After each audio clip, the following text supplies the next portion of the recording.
All right, so in this goal two, we have already seen there are many different criterias based on which we can select the variables, right? And why do not we just adjust for everything that we select based on these variables? Because sometimes there are some data sparsity and sometimes this multi-collinearity problem, as I have just explained, the variance sometimes can go up. But if the variance does not go up, and you can see that using bootstrap or cross validation, if that variance inflation is not too high, probably that's not a big deal.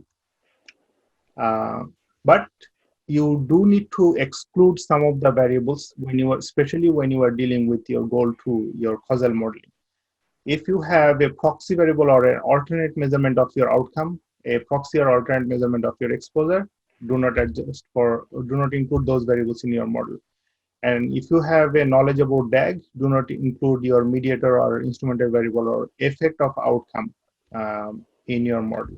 So those are kind of known issues about the covariate selection. So how do you really do covariate selection? Obviously, based on subject area knowledge, as you have seen in your concept assignment, when you are building your model, subject area knowledge is something that is absolutely essential. So if you have absolute knowledge about what is going on, you can use a DAG. If you do not have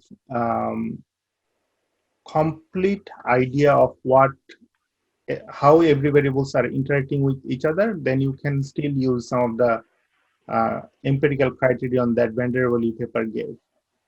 Some of the variable selection techniques that are very popularly shown or taught in the statistics courses are not usually that much relevant in terms of our causal goal. So if you are deleting some variable just because that variable was insignificant, whereas your sample size was already low, that is probably the worst thing that you can do. And later on in this course, I will also show you how to do model selection using Bootstrap. And when I talk about model specification, I not only talk about which variables to include, I also talk about interaction or effect modifier that could be or should be included in the model. All right, so parsimony versus addressing all confounding in the analysis. What should be the goal? So remember that our primary goal should be the reduction of confounding. One of the reasons why people do not want to include many variables in their model is because of this precision argument, that if they're including some irrelevant variables, that might reduce some precision. But if you are doing variable selection, as you probably already know from your concept assignment, doing variable selection might mess up your calculation of p-values, and the ultimate variables that you are getting, or the ultimate precisions or the standard errors that you are getting, are probably misleading. So, but still, if you go to the epidemiologic literature, whether parsimony is still a priority for the goal 2 or the causal model, it is still a debatable issue. So I would recommend you to take a look at this Greenland's reference. Generally, I have summarized this slide based on that discussion. There is no one way or another. People are all over this place in this.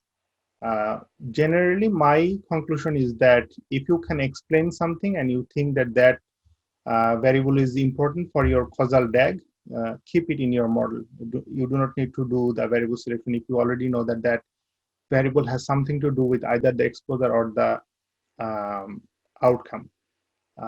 But if you are sure that one variable has nothing to do with either your exposure or your outcome, probably that's not worthwhile to keep in your model. So that's my take on this subject, but obviously you will see there is a lot of debate going on about this in the literature. All right, so here is a quiz for you. The reason why you might get a different variable set in your model based on p-value or AIC is because you have different cut points. It was shown in the literature, and I have that information here. If you increase your p-value cut point to this Generally, whatever variable you get out of AIC, the same variable you will also get out of p-value.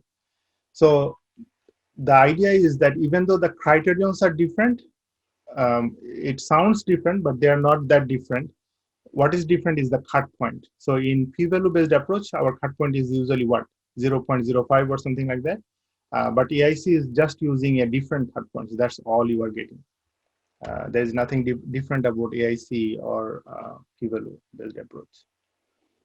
All right. So the problem about model selection, especially when your goal is causal inference, is still that your confidence intervals are not reliable anymore.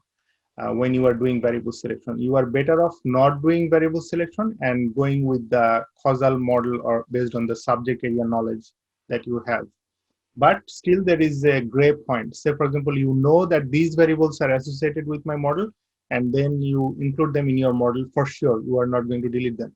But there might be additional set of variables about which you are not sure. Then one thing you can do, you can fix the important variables in your model and then try to see, after fixing those variables in your model, can you still get some additional variables recruited into that model? So from that context, some sort of variable selection might still be okay, but you cannot put everything unrestricted in your model and do a variable selection. That usually is not the best policy. All right. So, I mean, the only advantage is that these are implemented in almost every software, but that should not be your goal. Your goal should be the causal inference in the goal too, and you have to be cautious about how you are approaching this problem.